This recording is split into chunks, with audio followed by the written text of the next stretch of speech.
उत्तर प्रदेश में ग्राम पंचायत के चुनाव होने वाले हैं, जिसको लेकर गांव में लोगों के बीच काफी बातें हो रही हैं कि इस बार का प्रधान किन मुद्दों पर चुना जाएगा, जिसको लेकर रिपोर्टर भारत की टीम ने गांव-गांव जाकर वहां के हालात जाने, जिसकी शुरुआत हमने उत्तर प्रदेश के बागपत जिले के गांव अहमदपुर गठीना से की।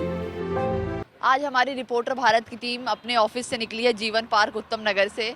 जैसा कि आपको पता है 19 अप्रैल से यूपी में बागपत में चुनाव होने वाले हैं ग्राम पंचायत के, उसी को लेकर हमारी टीम जा रही है बागपत जिले में पूरे ग्राम पंचायत चुनाव का जायजा लेने और जानेगी वहाँ के पूरे हालात। इस समय हमारी टीम दिल्ली के सिग्नेचर ब्रिज के पास पहुंच चुकी है, जहां से हम अपने आगे का सफर तय करेंगे यूपी की तरफ, जहां पे इस समय ग्राम पंचायत के चुनाव होने वाले हैं, जिसको लेकर गाँव के अंदर भी काफी जोश है। गाँव के अंदर से कई कैंडिडेट खड़े हो रहे हैं, जिसमें अभी यूपी चुनाव को जाकर हम कवर करेंगे क्या कि वहाँ के हालात क्या है, वहाँ पे क्या तैयारियां की गई है गवर्नमेंट की तरफ से और वहाँ के सरकारी अधिकारियों की तरफ से यूपी चुनाव को, ग्राम पंचायत के चुनाव को। अभी हम दिल्ली से यूपी के बागपत जिले के डुंडाहेड़ा चेक पोस्ट पर पहुंच चुके हैं। यहां से हम आपको दिखाएंगे जो ग्राम पंचायत चुनाव होने वाले हैं उसमें कौन सी प्रक्रिया कैसे की जा रही है, क्या गाइडलाइंस सरकार की तरफ से जारी की गई है, वो पूरी तरीके से हम अपने वीडियो के। ये है बागपत का मेन चौक और ये बागपत की बहुत अच्छी निशानी है और इसके बाद जो हम जा रहे हैं डीएम ऑफिस।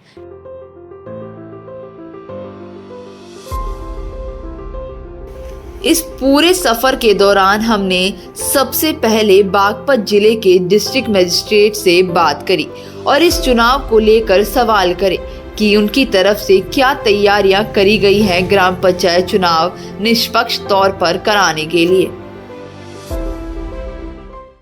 मौजूदा यूपी बागपत जिले में और डीएम ऑफिस के बाहर खड़े हैं। डीएम से जानेंगे अप्रैल में होने वाले ग्राम पंचायत चुनाव को लेकर डीएम की तरफ से क्या क्या तैयारियां की गई है। देखिए, हम लोगों का जो त्रिस्तरीय पंचायती चुनाव है उसको निष्पक्ष तरीके से, पारदर्शी और शांतिपूर्ण ढंग कराने से हम सभी लोग उसके लिए प्रतिबद्ध हैं और इसके लिए हमने जनपद स्तर पर कई योजनाएं बनाई हैं। पुलिस अधीक्षक महोदय और मेरे द्वारा इसका विस्तृत अनुश्रवण किया जा रहा है। हम लोगों ने सबसे पहले तो जितने भी हमारे संवेदनशील और अति संवेदनशील बूथ हैं जहाँ पे किसी प्रकार की कोई घटना पूर्व में हुई है या किसी प्रकार की विपरीत परिस्थिति उत्पन्न होने की आशंका है, उनका चिन्हीकरण कर लिया गया और वहाँ पे हम लोग अतिरिक्त फोर्स और स्टैटिक मजिस्ट्रेट की तैनाती कर रहे हैं। इस बार काफ़ी अधिक मात्रा में सेक्टर्स और जोनल मजिस्ट्रेट अधिकारी तैनात किए गए, जिससे कि कोई भी चीज़ अगर आती है तत्काल वहीं मौके पर किया जाए। इस समय हम बागपत जिले के सबसे प्रसिद्ध स्थानों में से गुफा वाले बाबा मंदिर के पास खड़े हैं। कहानियाँ और कहा जाता है कि अगर आप बागपत आए हैं और यहाँ के दर्शन नहीं करें तो आपका बागपत आना असफल ही है। तो इसी तरीके से हमारी टीम भी बागपत आई है, यहाँ से आशीर्वाद लेगी और अपनी रिपोर्ट को आगे बढ़ाएगी अपने ग्राम पंचायत के चुनाव के लिए, जो जिसके लिए हम रिपोर्ट करने आए उसको अपना कार्य आगे बढ़ाएंगे। इसके बाद हमने अपना सफर गठीना गांव की ओर तय किया, जहां हमने गांव के लोगों से जाना गांव में चुनाव को लेकर क्या हालात हैं।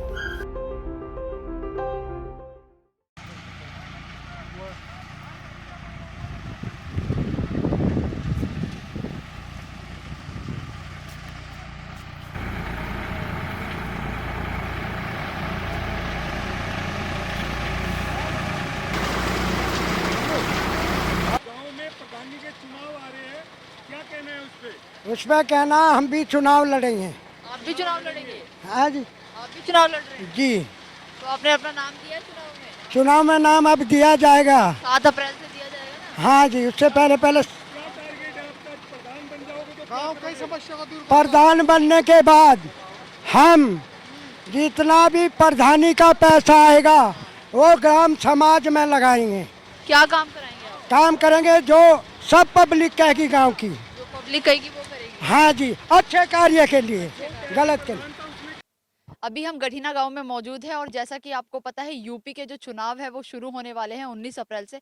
उसी को लेकर यहाँ की जनता से जानेंगे कि ग्राम पंचायत के जो चुनाव है उनमें इनका क्या कुछ कहना है। तो सर, क्या नाम है आपका? हरपाल सिंह। हरपाल सिंह सर, अभी चुनाव होने वाले हैं ग्राम पंचायत के। यहाँ तो ठीक ठाक हो जाएंगे। ठीक ठाक हाँ, पार्टीबाजी ज्यादा लेवल पे नहीं है। अच्छा। गाँव में जो चुनाव होंगे हाँ, झगड़े और प्रधानी के चुनाव में आता है कि बहुत खूब आओगे बहुत ज्यादा, लेकिन यहाँ तो बढ़िया माहौल है। बढ़िया है सर। आप किसको वोट देंगे? ईमानदारी को देंगे? ये तो पता नहीं लगता अभी। दोनों अच्छे ही हैं, कोई सही हो जाओ, दोनों अच्छे हैं। तो सर आप दारू की तरफ जाके वोट नहीं, देंगे? दारू तो पीते ही नहीं, ना दारू बांटते ना कुछ करते। क्या नाम? मेरा नाम निर्दोष कुमार है जी। निर्दोष। तरक्की जी यही होगी जी, ईमानदारी से। जो जो ईमानदार कैंडिडेट आएगा जी वही कर सकता है तरक्की, भ्रष्टाचार तो नहीं। हाँ जी। हमारा जो गांव है वो 50 साल से पिछड़ा हुआ है, आज भी पिछड़ा हुआ है उसी हिसाब से। ना कोई रास्ते है ना कुछ है। सबसे मेन बात है रास्ते की। रास्ता हमारा कोई नहीं है। बड़ौद जाओ तो टूटा फुट्टा, बागपत टटरी जाओ तो टूटा फुट्टा। तो हम क्या करें, हम तो ज्यों के त्यों पड़े हैं। ये है।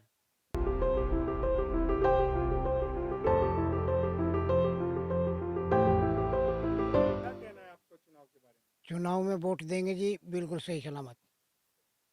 वोट ईमानदारी को दोगे या बेईमानी को? ईमानदारी को। दारू चलती है गाँवों में? नहीं।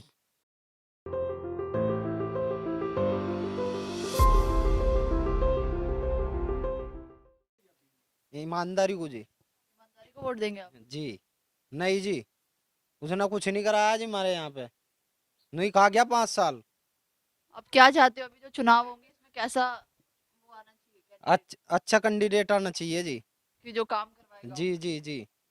कि उसकी क्वालिफिकेशन क्या है, उस आधार पर हमें देखना है कि वो गांव में विकास करने के लायक है भी या नहीं है। कई बार हम देखते हैं कि मान ले किसी का घर बड़ा है या उसमें से कोई खड़ा है, वैसे को अनपढ़ हो चाहे जैसा भी हो, थोड़ा बहुत पढ़ा लिखा हो, हम उसकी तरफ झुकाव हो जाता है। लेकिन हमें वो नहीं देखना चाहिए, अपने वोट का हमें सही तरीके से इस्तेमाल करना चाहिए। तो अब मैम क्या चाहती है, ईमानदारी का जो कैंडिडेट ईमानदार है या फिर? बिल्कुल, जो कैंडिडेट है वो ईमानदार होना चाहिए, पढ़ा लिखा होना चाहिए, और हमें अपना जो वोट है उसको वो सही तरीके से इस्तेमाल करना चाहिए। क्या नाम? सत्येंद्र कुमार, गवालीखेड़ा। गवालीखेड़ा में पेशे से शिक्षक हूँ। संस्कृत महाविद्यालय, दादू बलराम संस्कृत महाविद्यालय गवालीखेड़ा में। सर ग्राम पंचायत चुनाव होने वाले हैं अप्रैल में, जी, 19 अप्रैल को, तो उसको लेकर आपका क्या कुछ कहना है? ग्राम प्रधान के जो चुनाव होने हैं वो एक लोकतांत्रिक प्रक्रिया है और उसके तहत जिस प्रत्याशी को बहुमत मिलेगा वो प्रधान हो जाएगा। गांव में जो प्रधानी के चुनाव है उसमें राजनीतिक दल कोई सीधा हस्तक्षेप नहीं कर रहा। ये अलग बात है कि कौन कार्यकर्ता किस पार्टी का है, उसके आधार पर उसे कौन वोट देगा कौन नहीं, वो अपने आप में एक अलग बात है। लेकिन सीधा राजनीतिक दलों का कोई हस्तक्षेप नहीं है। ये झगड़े और दारू जो है ये भी ठीक इसी प्रकार का एक लोकतंत्र की हानि है। जिस तरीके से जातिवाद, कुटुंबवाद, गोतवाद, ये बीमारियां हमारे देश में लंबे समय से है, इनके आधार पर लोग वोट देते हैं जो गलत है। इसी प्रकार से अब जो शराब का चलन हुआ है या और किसी तरह के भी प्रलोभन देने के चलन हुए हैं वो गलत है। इसको रोकने के लिए हम लोग अपने स्तर से प्रयास कर रहे हैं और मीडिया और प्रशासन को भी इसके लिए प्रयास करने चाहिए। कैंडिडेट से सभी को दिखे जो गांव का विकास करवावे, ईमानदार हो, है भाई, अपने में सक्षम भी होना चाहिए, दूसरों का सेवा करनी जानता हो, है भाई, वही तो कैंडिडेट सफल हो सके। हाँ, और जो अपने स्वार्थ की खातिर खड़ा होगा वो कहाँ से कामयाब होगा। बच्चों के लिए तो सबसे बढ़िया तो शिक्षा ही है भाई। सबसे पहली सीधी बच्चों के लिए शिक्षा है। शिक्षा पहले अपने घर से मिले, घर का माहौल ठीक होगा, बच्चे का माहौल भी ठीक होगा, बच्चे शिक्षित होंगे, है भाई। उसके बाद में स्कूल है, स्कूल में भी शिक्षा अच्छी हो, टीचर अच्छे हों, तो स्कूल का माहौल भी ठीक हो। हाँ सर क्या नाम है आपका? धीरज कुमार। धीरज कुमार जी, अभी ग्राम पंचायत के चुनाव होने वाले हैं 19 अप्रैल से, तो उसको लेके आपको क्या कुछ कहना है? कैसा कैंडिडेट होना चाहिए जो गांव की सेवा करे और लोगों के लिए हित में हो? तो हम तो ये चाहते हैं मैडम कि हमारे गांव का विकास हो, ईमानदार हो, पैसे वैसे का जो खाने का जो प्रक्रिया चल रही है वो समाप्त हो और गांव का विकास हो और अच्छे से वो काम करे ईमानदारी से। हम तो ये चाहते हैं। तो आप ईमानदार प्रतिनिधि को लाना चाहते हैं या फिर जो बेईमानी करे? और जैसे यहाँ के लोगों का कहना है कि पिछली बार जो चुनाव में जीते थे वो उन्होंने कोई काम नहीं किया अपने क्षेत्र में। हाँ, तो हम तो यही चाहेंगे कि कोई ईमानदार ही आदमी आए। हाँ, वो तो प्रधान को हमेशा निडर और निष्पक्ष होकर अपना काम करना चाहिए। अपनी छवि बिल्कुल जो है शराब से नशेबाजी से दूर रखनी चाहिए प्रधानों को हमेशा। गांव में तो बहुत सारे काम हैं, वो तो दिन पे दिन आदमी की जो है जरूरतों के ऊपर पता लगता रहता है, क्या काम होने चाहिए क्या नहीं होने चाहिए। क्या कहना है ग्राम पंचायत? मेरा नाम सच्चे राम है और सच्ची आत्मा से मैं कहता हूँ कि सच्चा ही आदमी चुना जाना चाहिए इस प्रधान पद के लिए। और गांव में विकास होना चाहिए, नाली घड़ोंचे बिल्कुल साफ सुथरे होने चाहिए, जिसके खेतों में रास्ता नहीं है उनके लिए रास्ता, मतलब एक अच्छा प्रधान ऐसा होना चाहिए जो गांव के विकास के लिए सोचे, जो अपने हक दिलाए और गांव की सभी समस्या को दूर करे। सबसे बड़ी समस्या नालियों की और पेयजल की गांव में। टंकी का निर्माण हो गांव में और घर घर पानी पहुंचे। प्रधान सच्चा और निष्पक्ष और पैसे को ना खाने वाला होना चाहिए। ये योजना को लाए और गांव को भी और ब्लॉक को भी अपना पूरा टाइम दे। ये नहीं है कि वो अपनी नौकरी पे ही लगा रहे और गांव को टाइम ना दे।